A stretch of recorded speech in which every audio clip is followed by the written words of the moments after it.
Magandang araw mga banateros. Naku po, si Marcos daw ang utak nitong mga nangyari sa Senado. Nako.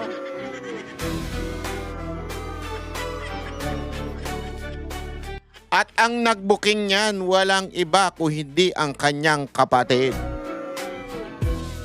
Yan ang ating pag-uusapan ngayong araw na ito. Kung maalala ninyo, kagahapon lang, kagabi lang, abay, nagkagulo ho sa Senado at inatake.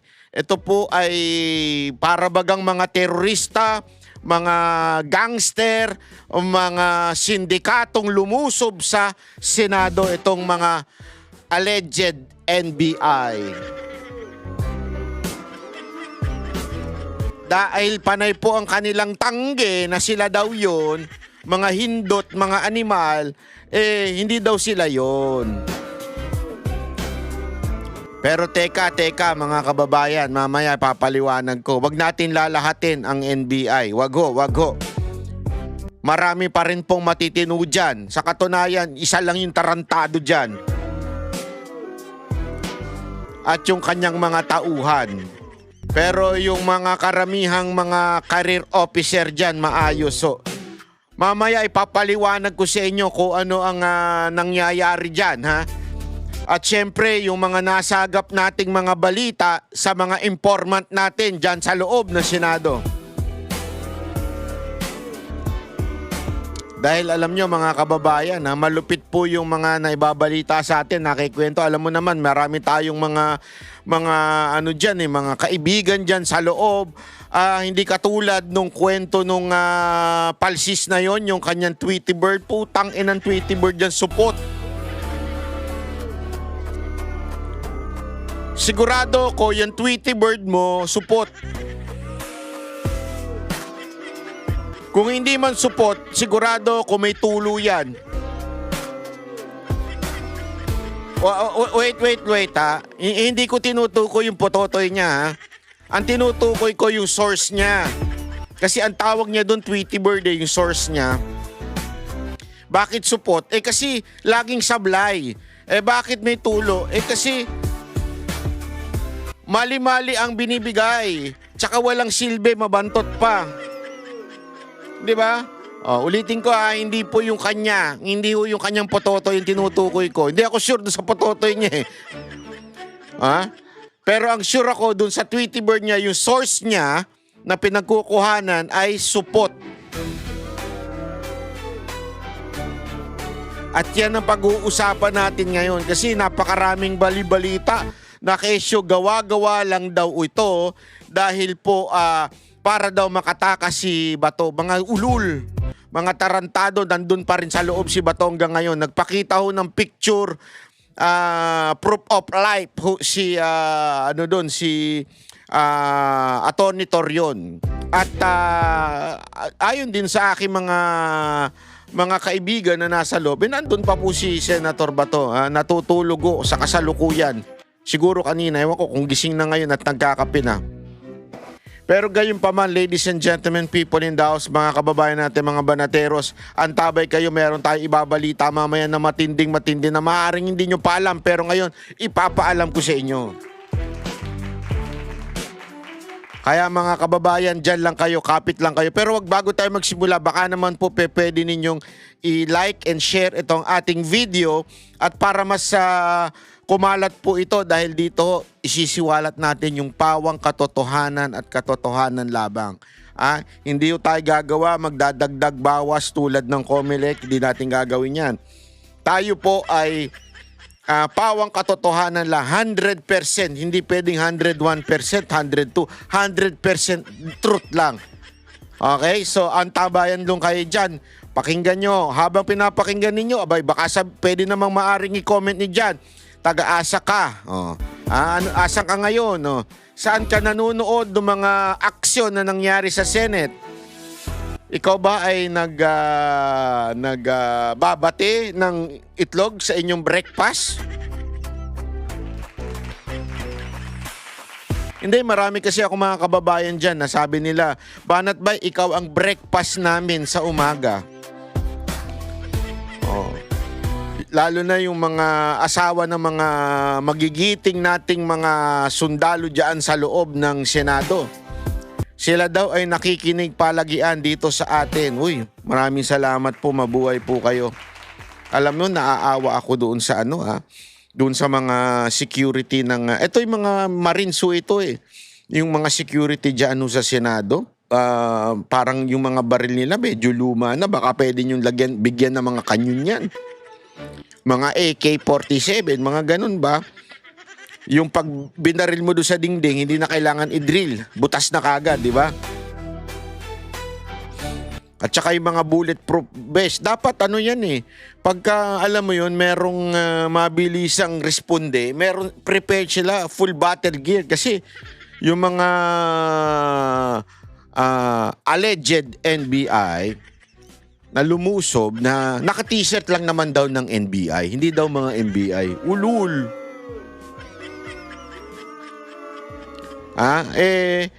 Full battle gear daw talaga Tsaka talagang mga mahahabang mga daladala nila Tapos yung mismong Senado, ito hindi ito mall. Yung mall nga, mga naka-shotgun pa 'Di ba? Dapat pagka Senado, dapat malulupit ang mga gamit. Meron silang mga yung bulletproof na ganon, yung shield. Tapos may mga smoke, yung binabato-bato, yung sa Counter-Strike. Hindi, dapat ganun di ba? Tapos may mga granada sila dyan para yung mga nagdidrill dyan, hagisan lang nila para tapos na usapan. Hindi kasi alam mo, parang ito this is a test of leadership of the Senate. Importante ito, kaya nga ako, maraming nagagalit kasi doon sa ating FB, hindi naman marami, mga 3, ganun. Sa dami na nag-comment lang, may mga 3 kupal. Sorry pero totoo Makitid ang isip. Pag daw ako nagmamadali, ganun. O sige, di mag-relax. Magkuyakoy na lang tayo. Ayaw nyo pala nagmamadali, magkuyakoy tayo. Antayin natin yung part 3. Part 3 na ito may part 1. May part 2. Antayin natin yung part 3, part 4, part 5, part 6, part 7, part 8 bago tayo kumilos, 'di ba? Wag daw ako ura-urada na mapatawag yung NBI. So, tumatalsik pa yung laway ko dahil sa'yo, animal ka. Hindi, wag daw tayo ura-urada. Mag-antay pa tayo, lusubin na naman ang NBI? Di umano, allegedly? Pati daw yung kaibigan kong si Senate President Cayetano ay binabatikos ko. Hindi ko binabatikos. Hindi ko yan babatikusin. Kayo naman iba yung suggesting, di ba? Or panawagan at iba yung bumabatikos. Wala naman ako sinasabing dapat siya mag-resign. Wala naman ako sinasabing ganun. Suportado po natin ang majority. Ang mga senador na matitikas dyan, si Senator Bato, Senator Robin, Senator Marcoleta, Senator Alan Peter Senate President Alan Peter Cayetano, Senator yung astig na senator. Sino yun? May bagong astig ngayon. Si Senator Pia Cayetano, di ba? O yung magkapatid na bilyar. Nagsasalita ba yung dalawang yun? Para di ko nakikita nagsasalita. Hindi naman siguro pipi yung dalawa na yun, Hindi, pero salamat na rin at kumampi sila sa majority. O si Senator Bongo, di ba? Sino pa ba mga senator na nasa majority? Marcoleta, baka may nakalimutan tayo, Si Senator Chis Escudero, yan. Si Senator Villanueva, Mga matitikas siya mga yan. Okay yung mga yan. Ang akin lang, sinusundot ko lang at sinasabi kong, Sir, ako'y nananawagan sa inyo. Alam nyo, parang aso lang yan Pag ang aso hindi mo sinita, sa unang ginawa niyang katarantaduhan, uulit-ulitin niya yan. Diba? Alam mo naman yan si Matibag, aso yan Aso yan ni Marcos Hindi ko alam kung aso ni Marcos o aso ni Trillanes yan. Basta sigurado ko, sunod-sunuran yan kay Marcos. May amo yan. Sino amo niyan? So hindi yan susunod, pag hanggang hindi nyo pinipigilan. Ginawa na sa inyo, binastos na kayo ng Lunes. Tuesday, wala kayong ginawa. Nanawagan ng contempt, pinakawalan nyo naman.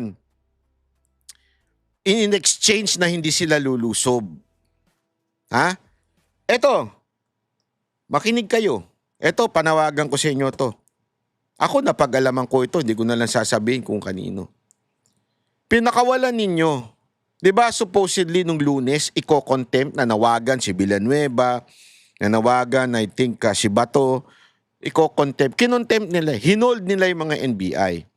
Pero nag-usap ang leadership ng Senate at si Matibag na pakawalan nyo yan. Pero pangako namin, hindi na namin kayo lulusubin.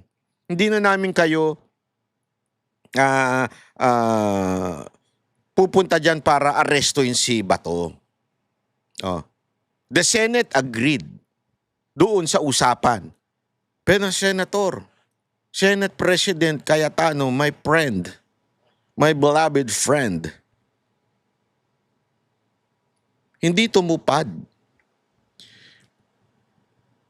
Wag na tayo magpaligoy-ligoy. Tanga na lang talaga ang magsasabing hindi NBI yan. Sorry sa term ha. Patawarin nyo na. Kahit anong deny ng NBI, sino ba gumawa niyan? Nung una. Sino ba gumawa niyan? Nung una. Di ba NBI? Alam naman yung pulis. Kitang-kita naman sa mga video, yung pulis pinoprotektahan kayo. At alam nyo rin yan. Tayo na naglolokohan pa. Nagkakwentuhan na tayo eh. Alam nyo na pinoprotektahan naman din kayo ng pulis.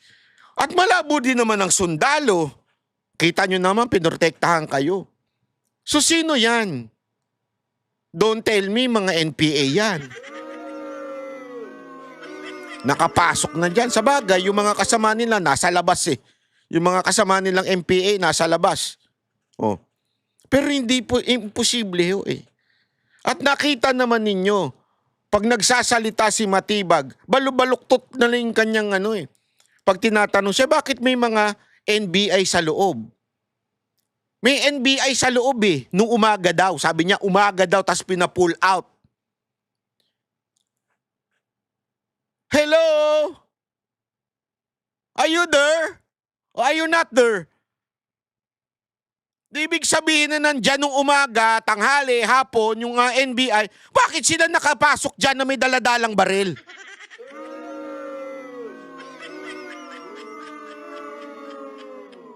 Parang paiba-iba na ngayon na. Ang direktor ng NBI, si Trillanes, siya may kasama. Ngayon naman, yung NBI na ata ang security ng Senado, hindi na ata usa.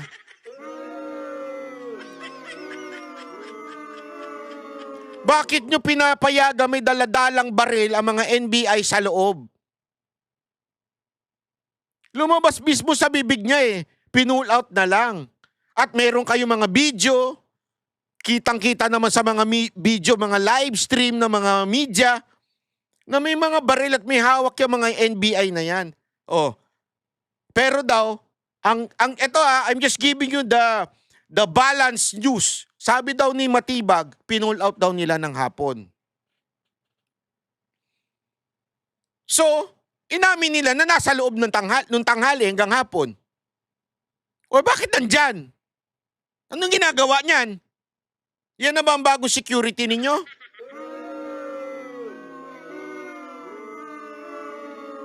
Ako hindi po ako nangaaway sa Senado Ang akin lang, Senate President Cayetano,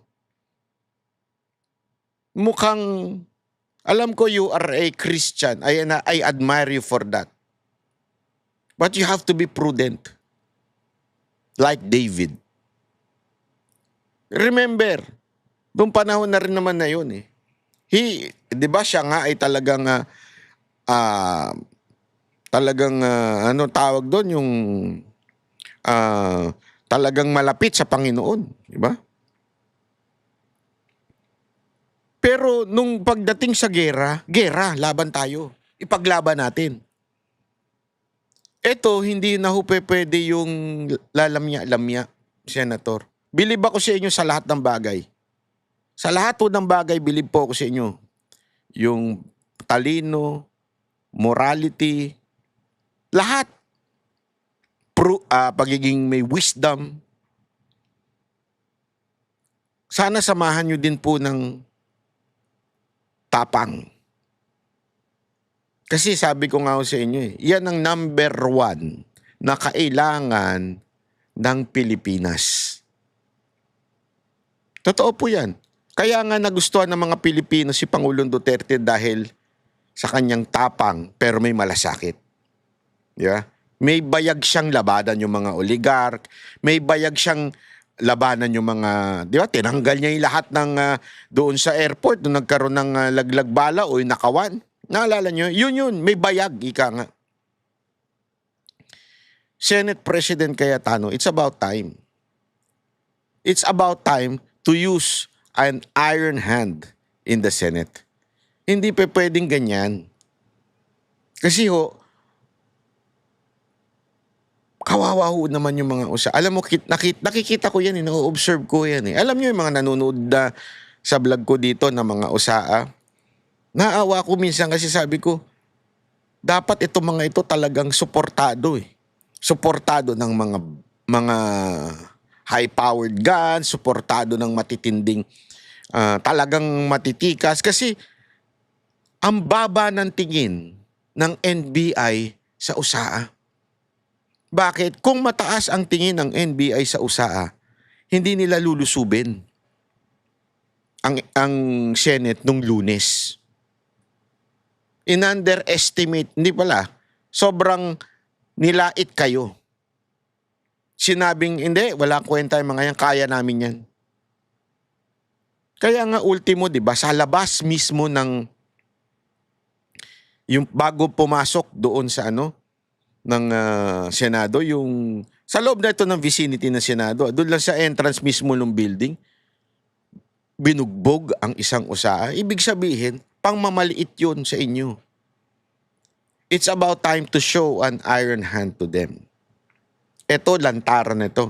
Ito ang pinakabastos sa kasaysayan ng bansang Pilipinas. Pinakabastos po ito, sir, ma'am, mga senators. Wala sa kasaysayan nito na nilusob ng kapwa, ulitin ko kapwa gobyerno ang Senado.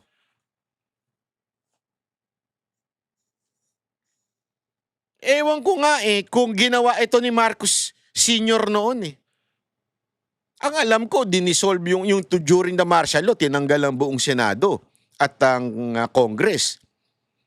Pero hindi ganito na binaboy na parang, alam mo yung mga napapanood sa pelikula ng mga kartel? Parang ganun. Lantaran. Kami ang boses ng masa, hindi natatakot. Katotohanan lang, di kami nalulunod. Walang bahid ng sismis, lahat ay totoo. Kahit sino ka pa, pag mali ka babanatan ka. Walang pinipili kulay, wala kaming kinikilingan. Basta para sa bayan, kami lalaban. Pag tama palakpakan, pag mali banatan. Di matitinag, di matatakot, para sa bayan tuloy ang sigaw.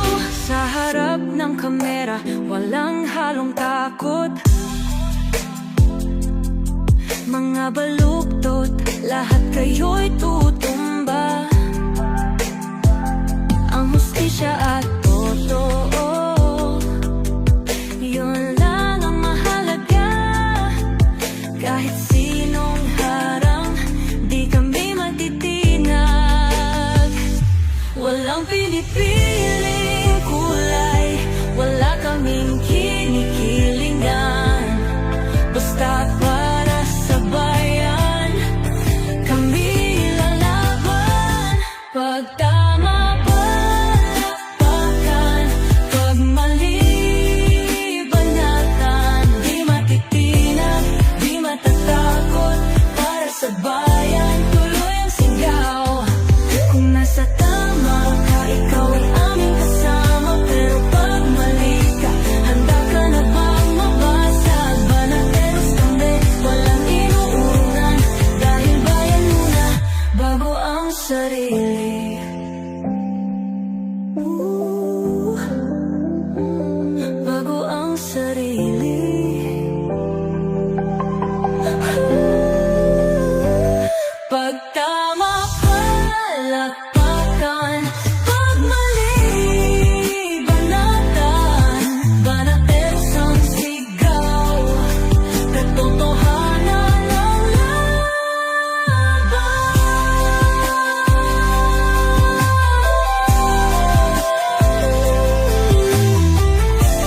Sa harap ng kamera, walang halong